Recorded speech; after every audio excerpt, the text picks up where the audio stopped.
Hi, for this video lecture, I'm going to talk about interrupt. Interrupts in 8086 microprocessors. 8086 microprocessor is the great grandfather of your i5 or i7 Intel microprocessor. An interrupt is a condition that halts the microprocessor temporarily to work on a different task and then return to its previous task. Interrupt is an event or signal that requests the attention of CPU. This halt allows peripheral devices to access the microprocessor. Whenever an interrupt occurs, the microprocessor or the processor completes the execution of the current instruction and starts the execution of an interrupt service or interrupt handler. ISR is a program that tells the processor what to do when the interrupt occurs. After the execution of ISR, control returns back to the main routine where it was interrupted. Tasks that are performed. The value of flag register is pushed into the stack. It means that first, the value of SP stack pointer is decremented by 2, then the value of flag register is pushed to the memory address of stack segment. The value of starting memory address or CS code segment is pushed into the stack. The value of IP or instruction pointer is pushed also into the stack. IP is loaded from word location, interrupt type 04, and then CS is loaded or code segment is loaded from the next word location. Interrupt and trap flag are reset to 0. So these are the tasks that are performed whenever there is an interrupt. So types of interrupts. So you have hardware interrupts. Hardware interrupts are those interrupts which are caused by any peripheral device by sending a signal through a specified pin to the microprocessor. There are two hardware interrupts in 8086 microprocessor. They are non-maskable interrupt. It is a single pin non-maskable hardware interrupt which cannot be disabled. It is the highest priority interrupt in 8086 microprocessor. I think until now it's still the highest interrupt. If you're going to check pin assignments for your microprocessor, the latest microprocessor is i7, there is still a non-maskable interrupt there. Anyway, after its execution, this interrupt generates a type 2 interrupt. IP is loaded from word location 008H and CS is loaded from the word location 00AH. And the second type for hardware interrupts is the INTR or interrupt request. It provides a single interrupt request and is activated by IO port. This interrupt can be masked or delayed. It is a level triggered interrupt. It can receive any interrupt type, so the value of IP and CS will change on the interrupt type received. Still under types of interrupts, so you have software interrupts. So these are instructions that are inserted within the program to generate interrupts. There are 256 software interrupts in 8086 microprocessor. The instructions are of the format int type, where type ranges from 00 to FF. The starting address ranges from 000H to 003FFH. These are 2-byte instructions.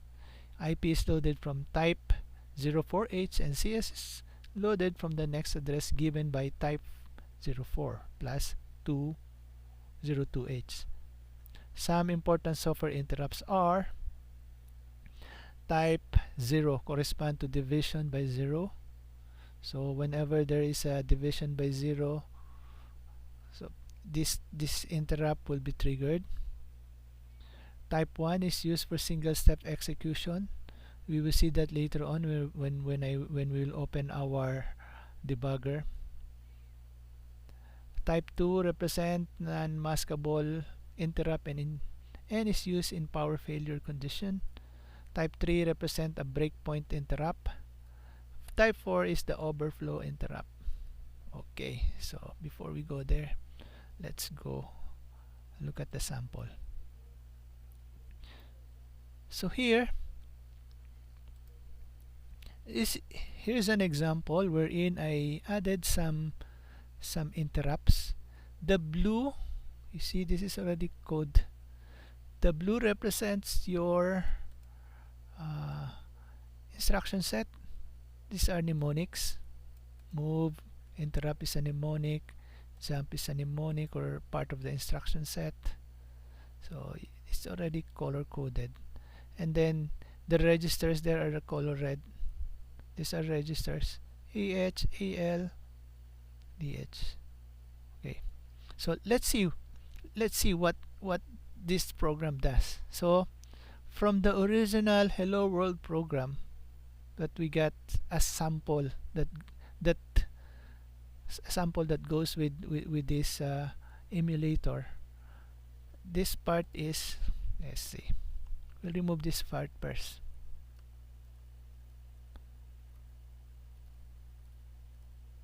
So by now you already know that if you have a semicolon, it means that you are not going to include the code, or that is just a comment.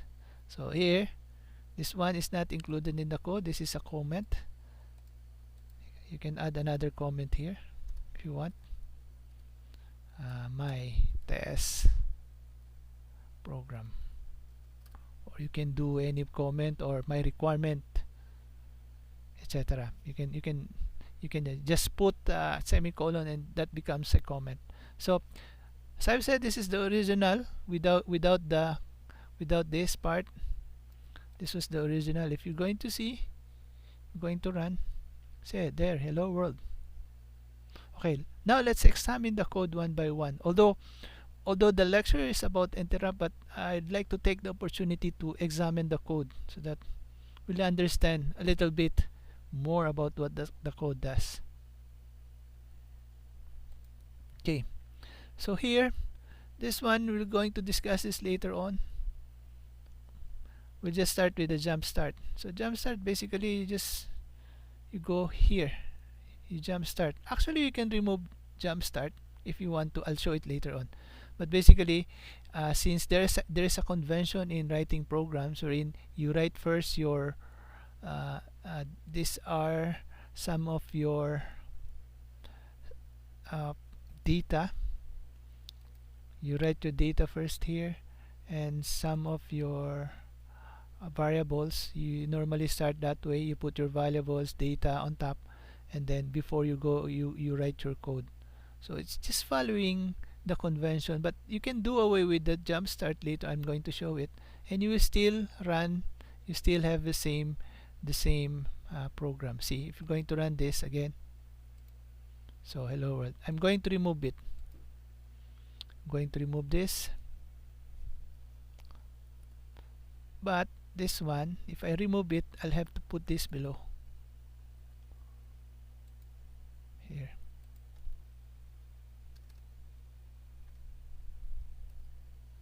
So I remove it, but I put the data below. There is no more jump, so it should still work. Same thing. So it's just, we're just following convention. That's why they're putting the jump there, so that you will be familiar, because that's how you do programming with the higher level programming languages. So we will follow their convention. It's the message. Okay, so basically you start first here, Jumpstart, and then if you finish it here before going to return, it will go there. That's basically how it will flow. Okay, so let's look. So the original program will go to start, and then you have Leia. This is we can also put this move. This is the original move DX. So basically you are getting the data, the address, not the data, the address pointed by message to DX. So the address here, and then you evoke interrupt 21. This is the interrupt. You're telling the CPU that I need your attention. I need you to do something for me, which is to display. Because basically this whole thing, what it does is just display the hello world. So you load the address message to DX, and then this is just the interrupt number that tells interrupt 21 what to do.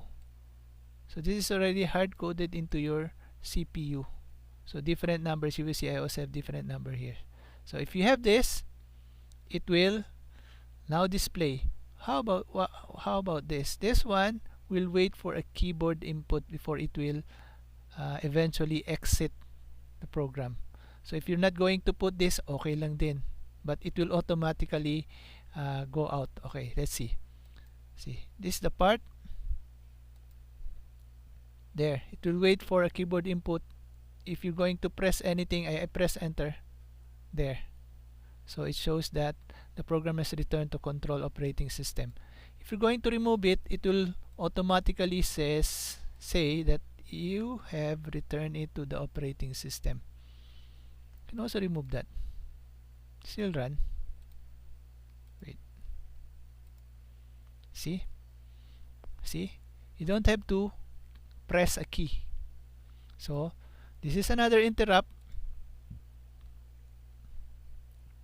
What it does is it waits for a keyboard input before it will go, it will exit, it will go here, return to operating system, which is red. Okay, how about this? Because I also use another interrupt. Let's remove this. So you will notice whenever you have interrupt 21,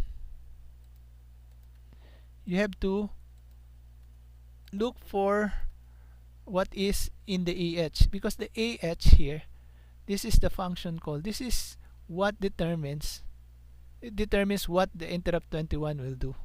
So we already know that if you have AH here, if your AH is 09, it means that it will display the content pointed by DX.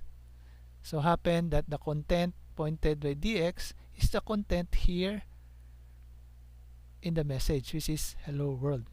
So the message points to a certain memory location that has the hello world content. So it display. But what will happen if you have interrupt 21 function call 01? The convention is you have to put first the function call before the interrupt 21, because interrupt 21 has so many function calls. You're going to study, most of our programming will be using interrupt 21 with different function calls. So interrupt 21 function call 01 is basically waiting for a keyboard input similar to this one, but using interrupt 21. Okay, and then whatever you have pressed, the key that you have pressed will be saved on AL. It can only accommodate one key press. So here, it will be saved on the AL. So what I did is I compare the value of AL if it's letter E, small letter E. This is the convention. Of course, I can change it to big E or X, or you can put it big E. And then I compare the value, and then I said jump not equal exit. If it's not equal E, it will not display because it will exit, it will go here.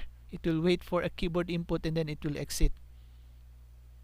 But if it's equal, so it will ignore this one.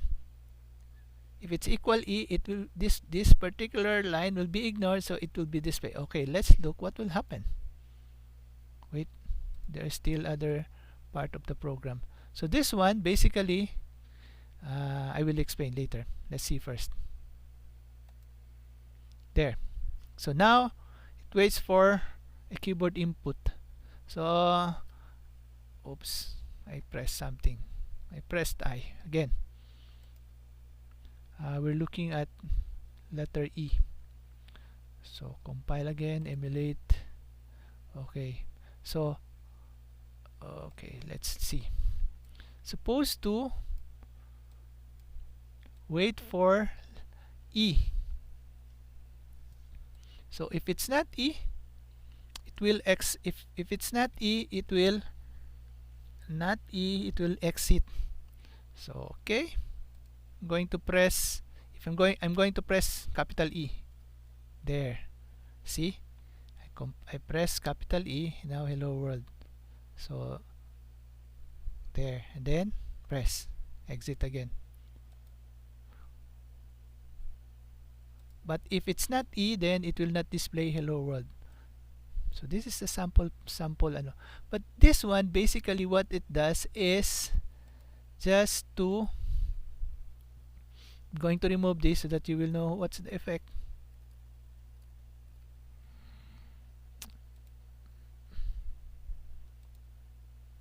Going to press E. See? So the hello world did not go down to the next line, but instead stayed where the E was. But if you have this very long code just to display the hello world below the letter E that you're going to press, but if you have that, hello world is below letter E. Notice that why do you have so many letters there? Let's remove one. What if I'm going to remove this one, these two?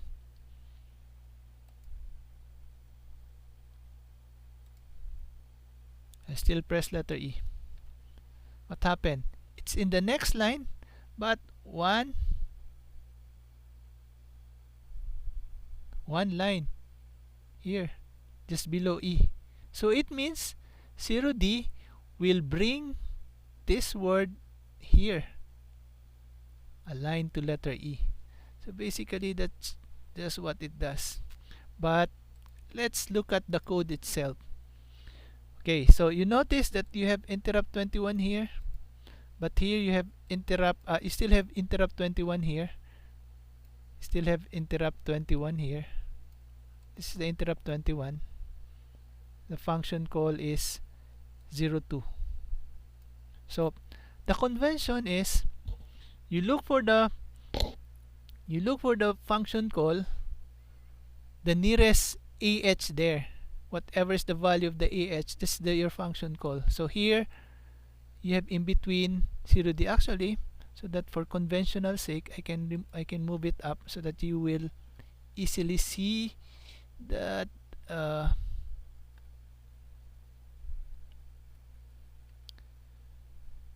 you will easily see the interrupt.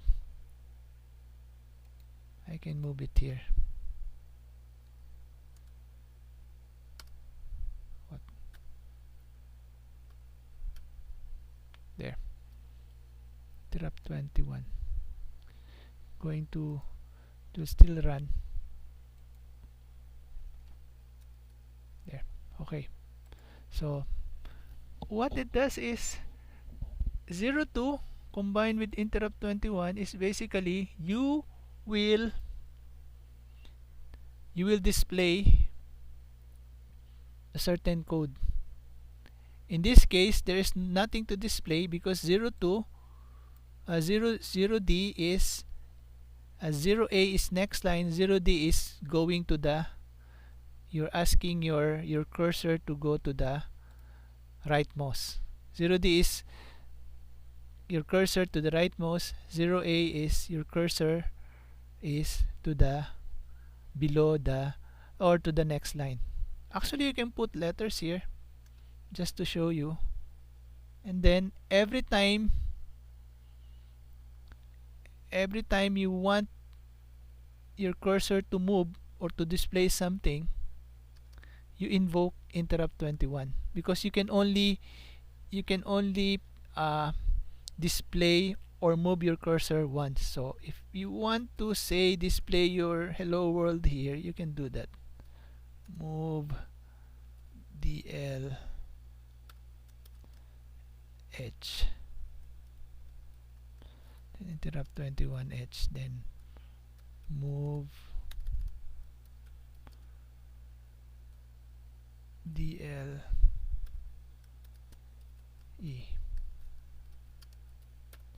so I'll just put he, so that I will still press letter E. There, hey hello world. So after the next line I have there he, there's the he. I'll put a line, move DL, there, so that you'll have a line, hey hello world. Still press letter E. Oh, I did not see the line. What happened? I lack interrupt 21H, sorry.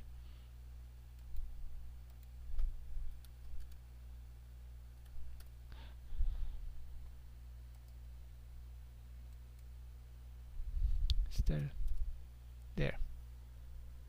So there's your line.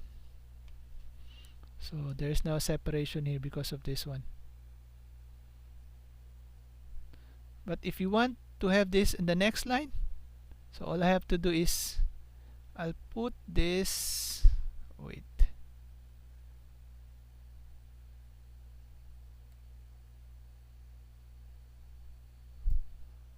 copy this, then before I display the hello world, copy it here.